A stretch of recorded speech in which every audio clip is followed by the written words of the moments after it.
The following content is provided under a Creative Commons license. Your support will help MIT OpenCourseware continue to offer high-quality educational resources for free. To make a donation or view additional materials from hundreds of MIT courses, visit MIT OpenCourseware at ocw.mit.edu. I apologize to those of you watching on OpenCourseware. I forgot to turn on my microphone, and you missed some incredibly brilliant things. But such is life. All right. Let me go back to where I was, which was we were looking at this code to find the cube root of a perfect cube. We saw this last week, and indeed you also saw it in recitation. I'm not going to belabor it. I do want to ask you the question, for what values will this program terminate? That is to say, the only input is to x. For what values of x is this program guaranteed to always stop?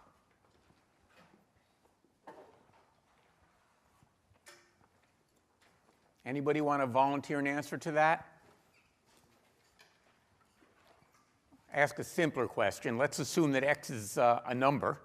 In fact, let's assume that it's an integer.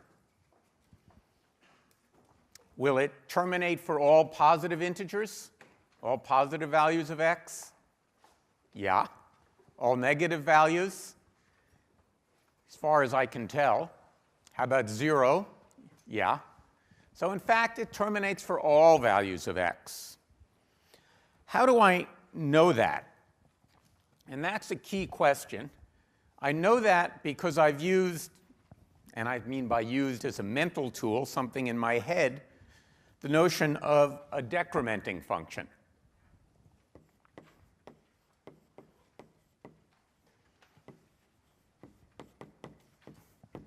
And every time I write a loop, I think about one of these, because that explains to me why the loop is guaranteed to terminate. We'll go over here where we have a bigger board and look at the properties that a decrementing function needs to have. One, it will map some set of program variables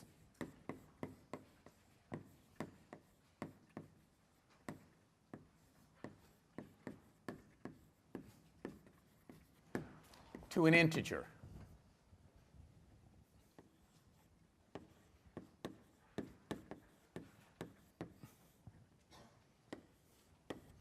Two, when the loop is entered for the first time, or when I encounter the test of the loop for the first time, its value is non-negative.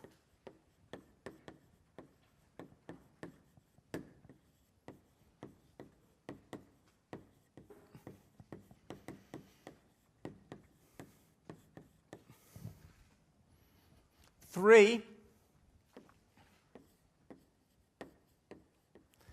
when its value gets to be less than or equal to 0, the loop terminates.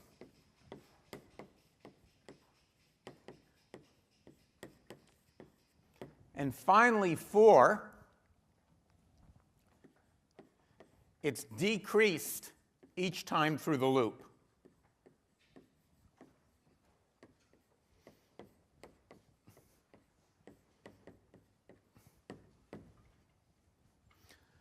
So what we see is if it starts to be a positive value, or non-negative, and it's decreased every time I execute the body of the loop, that eventually it's got to reach 0, or something less than 0, and when it does, the loop stops. If such a function exists, then the loop is guaranteed to always terminate. Now, of course, one can count up to a value instead of down, but there's always a trick we can use of subtracting to make it the same. So what's the decrementing function for this loop? How did I know it will always terminate?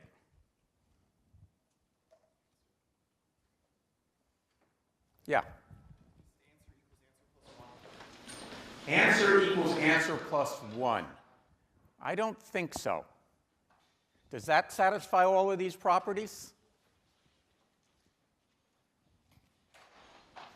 Remember, a function is going to map some set of program variables to an integer.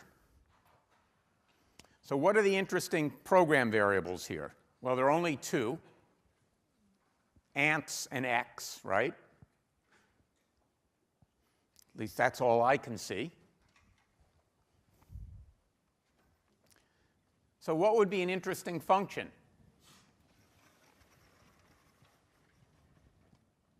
Somebody? Surely there's someone who can figure this out. Yes? Or no, you're just scratching your head. You fooled me. I can't see because of the light, but I'm sure there must be dozens of hands up if I could only see them.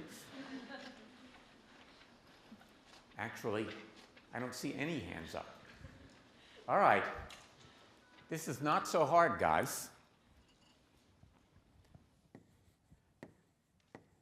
It's the absolute value of x minus answer cubed.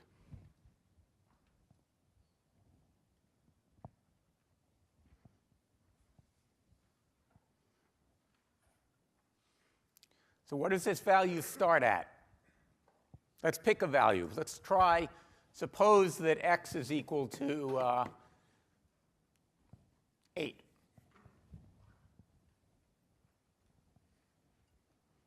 What is the initial value of the decrementing function? Wow. Come on. Let's be a little cooperative, please. Yes? So it's 8, answer is 0, and absolute value of x is 8. So it's 8 minus 0, which is equal to 8. So it satisfies conditions 1 and conditions 2. What happens to this value every time through the loop?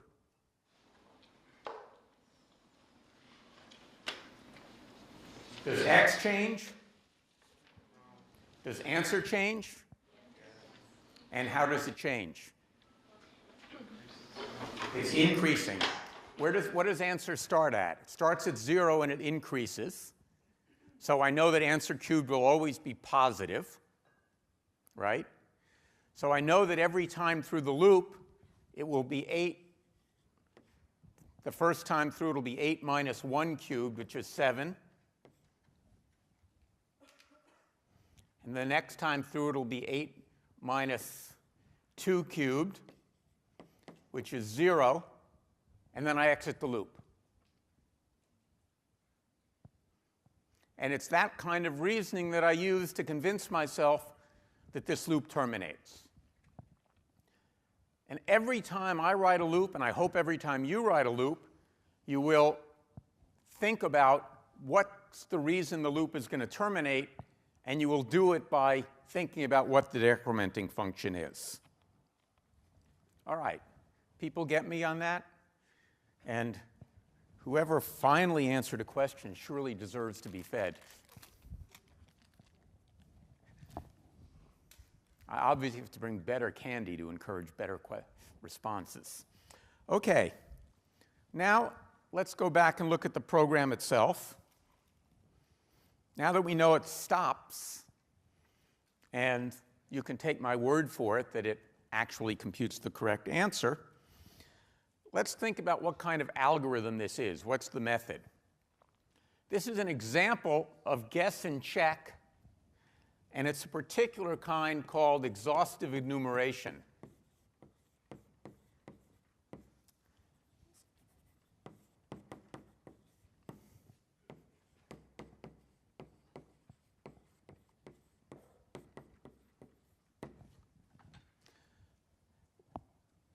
Each time through the loop, I'm taking a guess as to what the value is, and I'm checking whether it's true. But I'm enumerating the guesses in a very systematic way. They're not just random guesses. I'm enumerating all the possible answers. If I get through the entire space of answers, of possible answers, and I don't find a solution, then I know that it doesn't exist and it's not a perfect cube. So that's why it's called exhaustive enumeration, because I'm exhausting the space of possible answers. Does that make sense to everyone? So let's try it. Let's try it with, say, a very large value of x, because that's always an issue, of course, when we do exhaustive enumeration. So I'm going to enter this value.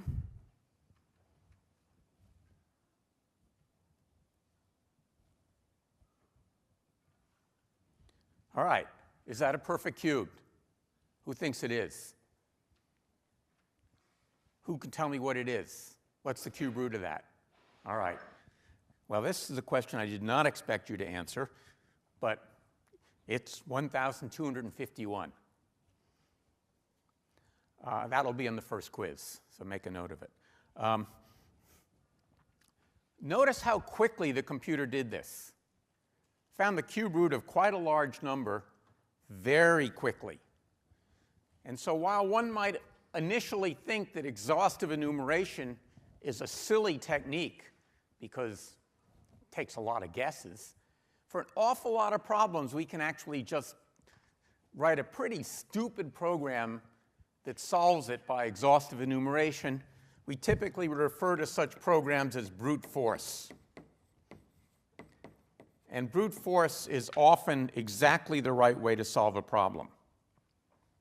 Why does it work? Because computers are really fast. How fast are computers?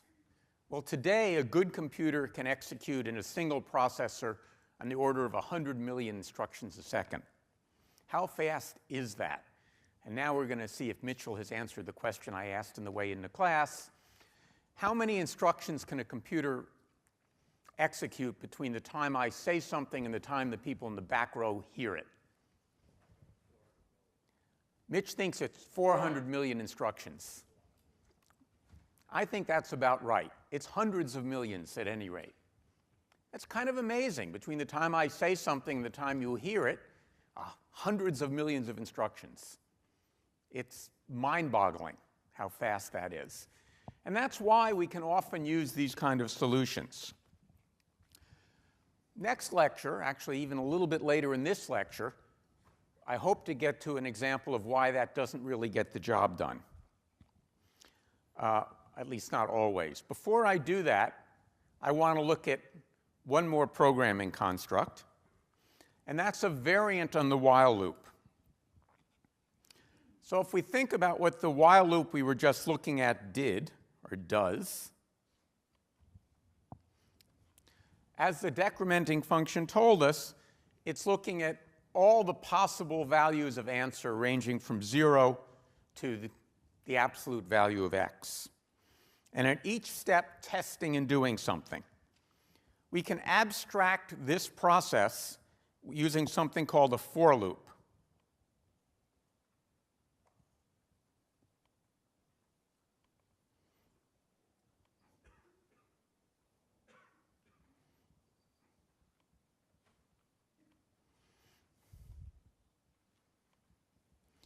All right, so let's look at this code. It's essentially exactly the same algorithm. I got bored of typing ants times ants times ants, so I used the Python notation for exponentiation, which you'll see is star star. Now, easier to read if I get rid of that. So, but other than that, the interesting thing I did was replace the while loop by a for. So you'll see this line of code there for ants in range 0 to abs of x plus 1. What that says is range is a built-in function of Python that generates, in this case, a sequence of integers, something called a tuple, which we'll be looking at in a lecture or so. But for now, it's pretty simple to think about what you get is if you look at the expression range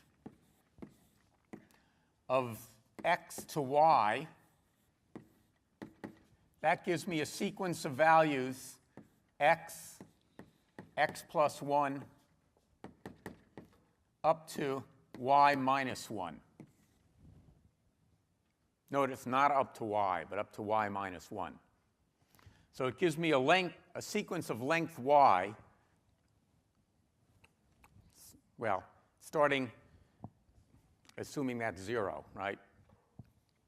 Doesn't have to be 0. It can be anything. It can be another value as well. It's 0 in my example. And then the for loop executes it on this value, then the next iteration on this value, and finally at the very end on that value. So it executes it one iteration of the loop on each value in this sequence of values generated by the range statement. And normally it does all of them.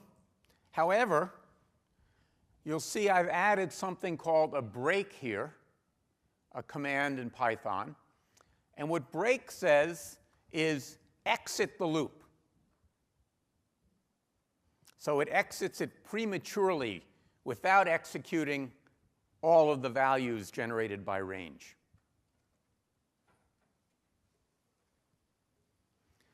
You can nest loops just like you nest if statements. And if you do that, break always executes, or always exits, rather, the innermost loop. So what this does is it generates a set of values to test. It checks whether or not it's got the answer. If it does, it terminates the loop. And eventually you exit the loop, and then it just checks as before whether or not it found a correct answer and does the right thing. So you'll find, particularly when you're iterating over integers, but later we'll see when you're iterating over a lot of other kinds of things, for loops are a very convenient shorthand. There's nothing you can't do with a while loop. You don't need for loops. But they do make life easy, and over the semester, I think you'll find you'll end up writing a lot more for loops than you will while loops. Okay? Any questions about this? If not, I'm going to move right along. So this is the moment. All right, I'm going to move right along. So we've now got a program that does something really silly, really. It finds cube roots of perfect cubes. Well, that's not typically useful, right? I mean, you've even got these 50-cent four-function calculators that find, say, square roots, and they don't insist that you only give it perfect squares. So now let's think about how we would take this kind of program, and indeed this kind of method of writing programs, and use it to find, for now we'll look at the square root of any number, of any floating point number. Well, the first question we need to ask is, what do I mean?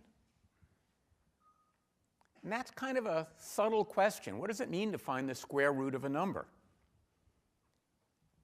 What does it mean, for example, to find the square root of 2? Well, we know that that was an endless series of digits before we can find the square root of 2, right? It does not have a nice answer. So we can't just say we have to find something that if we multiply it by itself, it will equal 2, because we can't find such a thing. So we've got to think about a different notion of what we mean. Furthermore, even for some numbers for which there is a square root, it might be 1,000,000 decimal places long and consequently really hard to find. So we need to think about a different kind of concept here. And it's the concept of an approximation.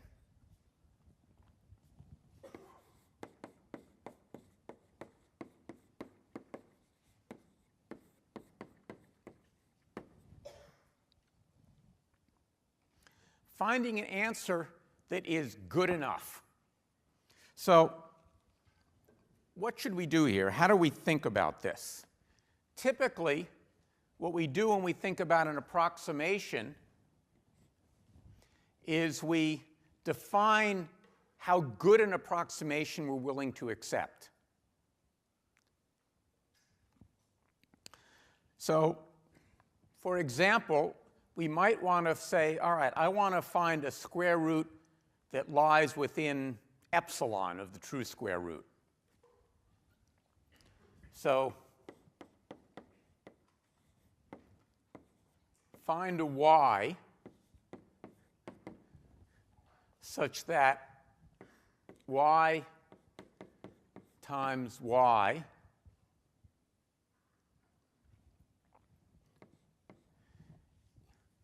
is equal to what?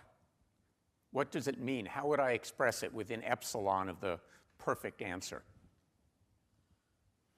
I don't want to say it's equal to x because that may be impossible or too time-consuming to find. So really what I mean is x plus or minus epsilon. Right? So that's what I'm asking. Find one that's close enough.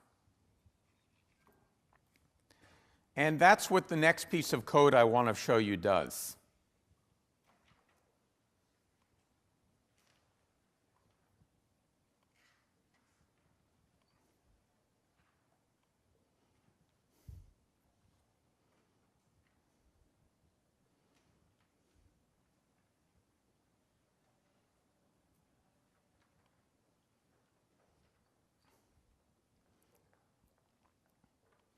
Whoops, excuse me. So I'm starting just giving it a value for x, so I don't have to keep typing one in. Let's say it's 25. I'm going to take epsilon to be 0.01. So I want it within that distance of the true answer. I'm going to keep track of the number of guesses here, not because we need it to actually compute the answer, but because I want to then discuss how many iterations of the loop we're doing. I'm going to start by setting my first guess at 0.0. Again, this is going to be an exhaustive enumeration. Then I'm going to essentially encode this as the test of my while loop. While the absolute value of answered squared minus x is greater than equal to epsilon, and answer is less than equal to x. So it's now a more complicated test. I've got a Boolean value. Two things have to be true to execute the body of the loop. I'm going to increment answer by a tiny amount. Increment the number of guesses just so I can keep track of it. Maybe I'm going to comment this out for the first go around just so we don't see too many print statements. And keep doing it. And when I'm done, I'm going to see whether or not what I found is indeed a square root or close enough. So if we think about why this loop terminates, why am I guaranteed that this loop will terminate? What's my decrementing function here? Somebody? What's the decrementing function? What am I guaranteed to reduce each time through, and when I get through, I'm done?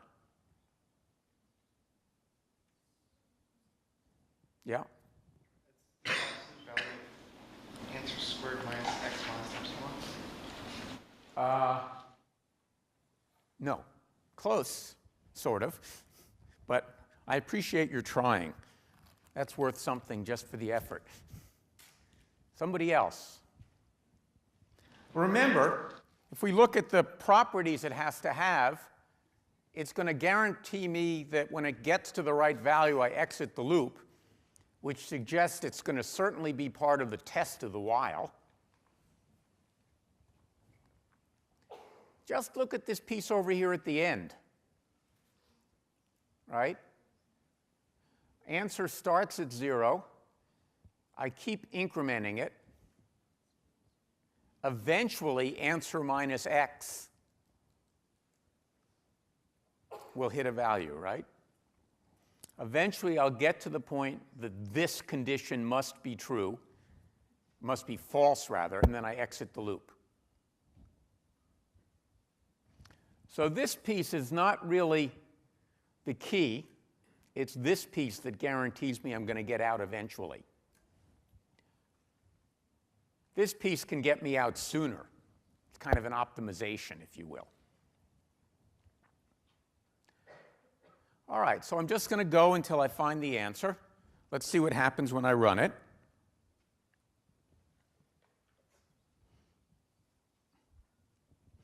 All right, it tells me that 4.99, et cetera, is close to the square root of 25.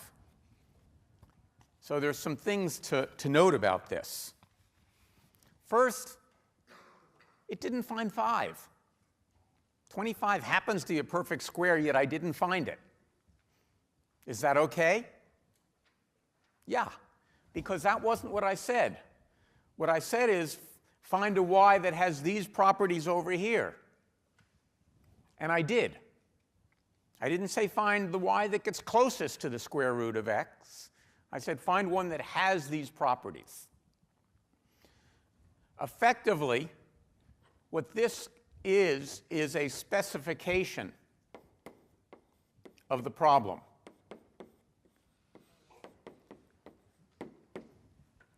And I've now written a piece of code that meets the specification. It does what I set out to do, and that's good enough. Now, let's turn this print statement back on.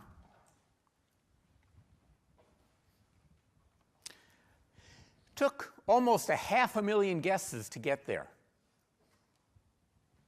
But it was still blindingly fast. So once again, exhaustive enumeration seems to be okay. Suppose, however, I choose a bigger number.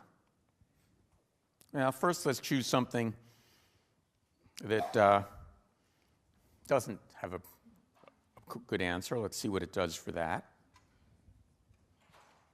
All right, pretty good. Also pretty fast. Not too many guesses. But now let's try this one.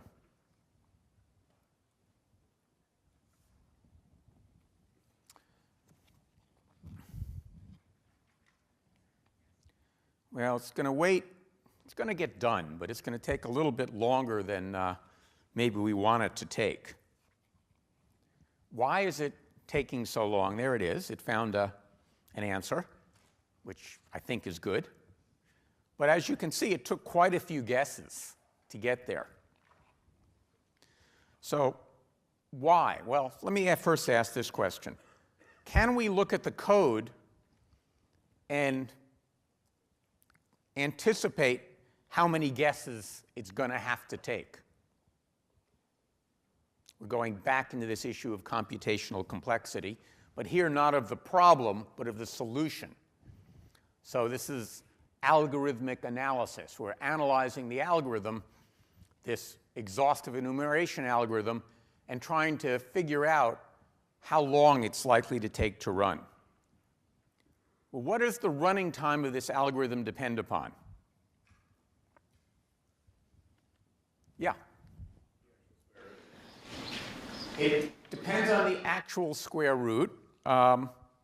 Yes, but in particular, the distance of the actual square root from the starting point.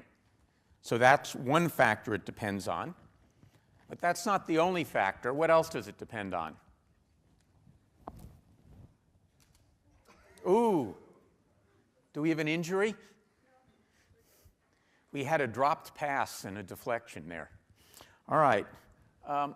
Yes? It also depends on the level of accuracy, so how you define epsilon. It also depends upon the value of epsilon, absolutely. That how long it takes to run.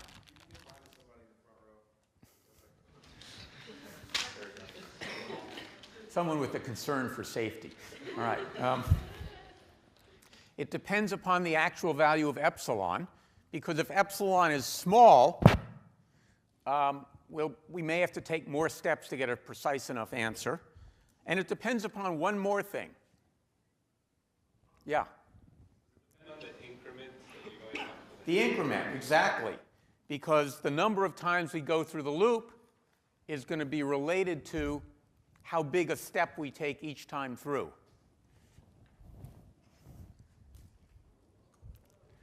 No applause? Thank you. All right, so it depends upon all of these things. And here, since we're trying to find a pretty big square root and a sort of precise answer, but we're taking tiny steps, it's going to take a long time to execute. So we could make it faster. For example, suppose I change the step size to this. Plus equal by says increment the value by whatever the right side is. So I'm going to increment it by 1.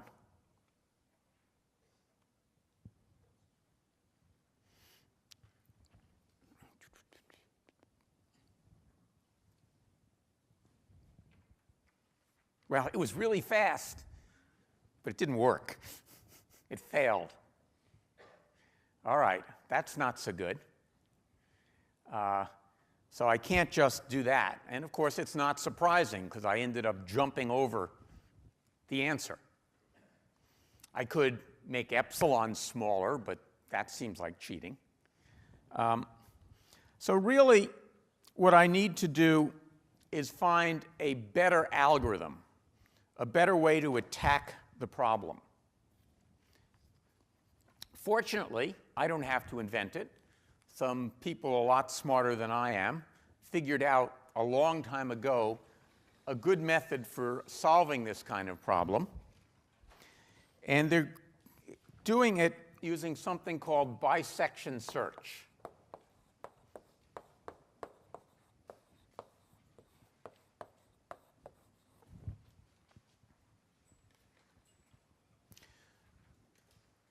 As we look at this particular implementation of it, we're going to use 2 algorithmic techniques that you'll use over and over again because they're generally useful. So the first one, related to bisection search, is we'll cut the search space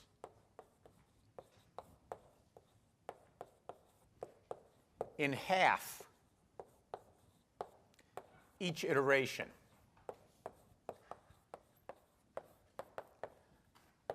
So with my brute force algorithm, we're trimming the search space only a little bit each step.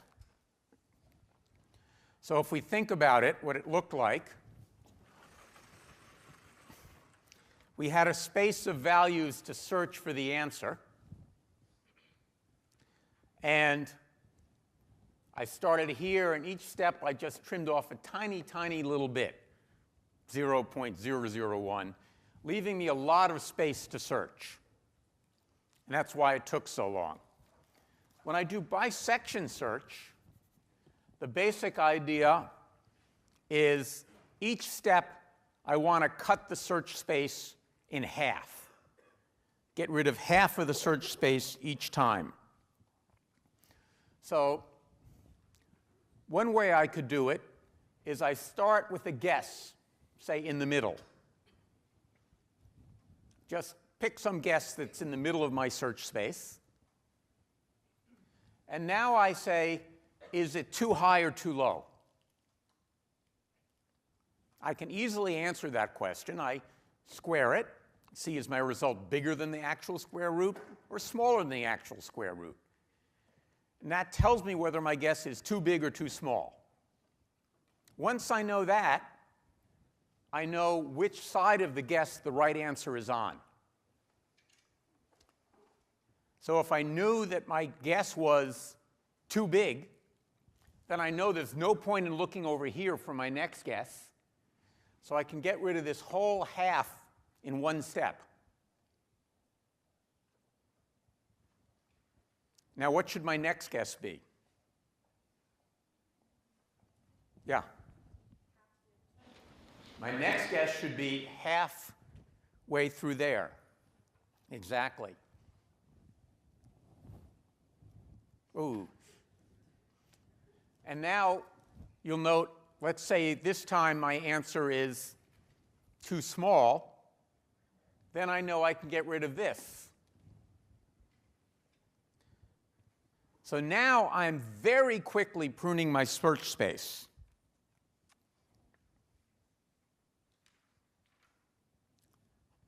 If I think about that, how many times am I likely to have to prune it?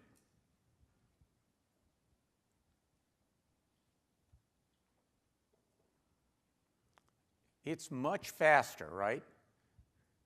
As we'll see later, it's basically log base 2. If I have some number of values to look at, and what, by the way, how many values do I have in my search space to start with? What determines it? Clearly, the first value and the last value, but also how small I'm dividing it up. Right? So I have to think about that too.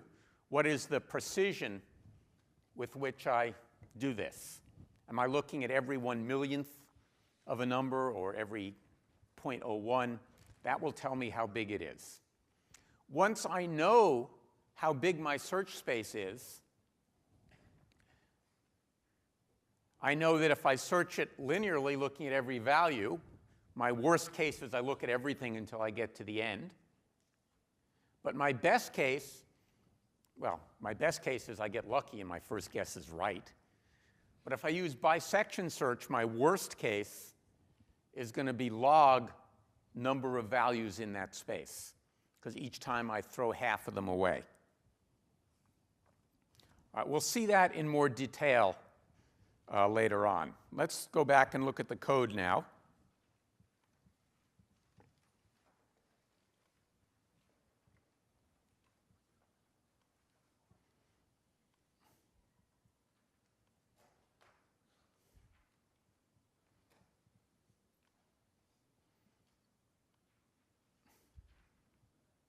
So it starts as before with a value for epsilon. But now I'm going to take a lower bound here and an upper bound on my search space. I'm going to say my initial guess will be the upper bound plus the lower bound over 2, halfway through my search space.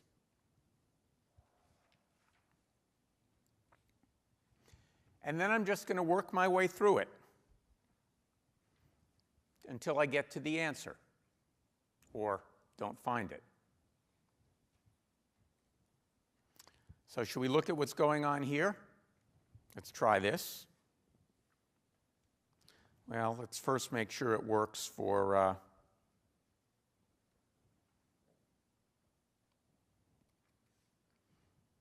small value. Never test your program first on something big.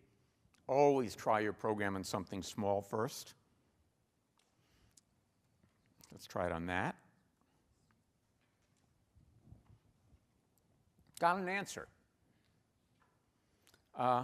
Notice that it's different from the answer we got last time we looked for the square root of 25.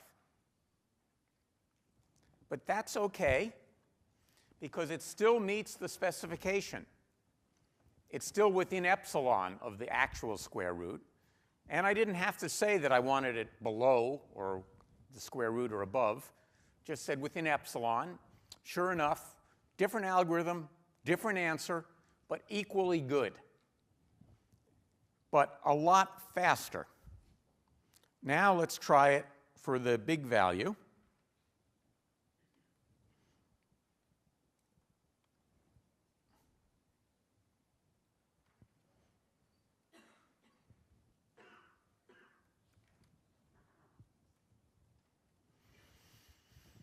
Well, that was a lot faster, wasn't it?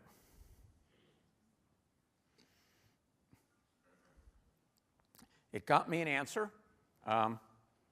Probably not exactly the same answer as before, but pretty close. But it did it in only 26 guesses. Pretty cool.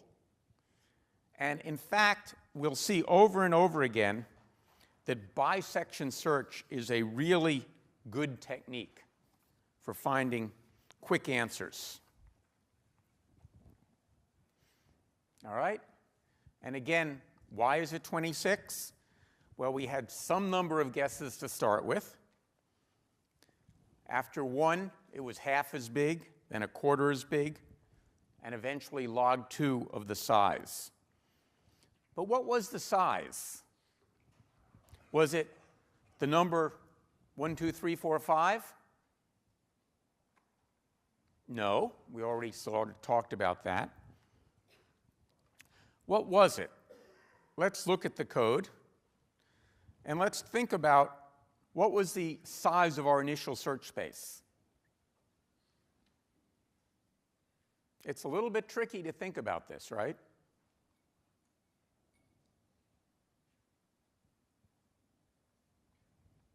Now we have to think a little bit harder about when we exit the loop, because fundamentally that's telling me the size of the search space. So what determined the size of the search space?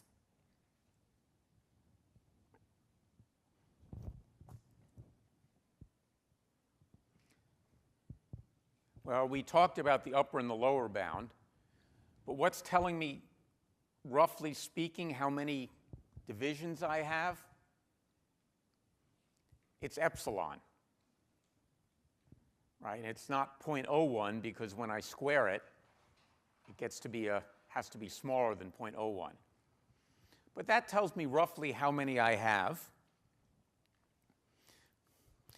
And so it's going to be roughly 1, 2, 3, 4, 5 divided by 0.01 squared, which turns out to be 26.897, more or less. So we could predict it, and son of a gun, when we ran it, we actually matched the prediction. That's a great thing about algorithmic analysis. We can actually get accurate guesses as to how long a program is likely to take to run. This is an important thing because sometimes we do that and we say, oh, it's going to take a year. I better not even try. I better find a smarter algorithm. Or we do it and say, well, it's going to take almost no time at all. I'm not going to waste my time looking for a smarter algorithm. I'm going to live with the one I've got. It's important, and again, as I said, it's a topic we're going to get back to. Of course, whether it's 26, 27, or even 50 doesn't really matter. What matters is it's not a billion, right? Because we don't really care small differences. Whether it takes 25 or it takes 50 will be an imperceptible difference. It's whether it's a huge difference that matters. And that's really the kind of things we're going after, is orders of magnitude. Now, I have a question about this program. I've been obsessing about whether it's fast enough, and we've shown it is, but does it work? Kind of more important. It's always possible to write a really fast program that gives you the wrong answer. The problem is to write a fast program that gives you the right answer. Does this program always work? Well, it worked for 25. It worked for 1, 2, 3, 4, 5. Is that good enough? Probably not. We might want to try it in some other values. I'll ask a simpler question. Does it always work on positive values?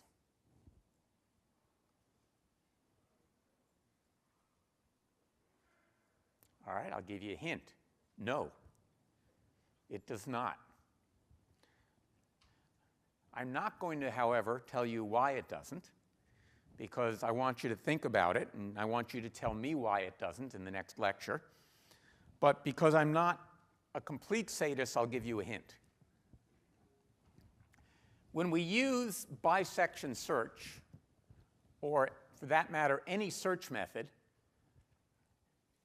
we are depending upon the fact that the answer lies somewhere in the region we're searching. if indeed the answer is out here or out here, then it doesn't matter how carefully I search this region, I'm not going to find the answer. And so this program doesn't work on some potential values of x because the actual square root of x will not lie in the region that the program is searching. I leave it to you to think about what such values are, and we can talk about that on the next lecture. Suppose I want to use this program to find a cube root. Suppose it worked, and I wanted to use it to find a cube root. What would I have to change? How would I change it so that it found cube roots instead of square roots? Well, I could take it up. I could use cut and paste it into my editor and get a new program. And how would I change that new program to make it do cube roots? Not very hard. I think only 2 places have to get changed. Let's, for the simplicity, say cube roots of positive numbers.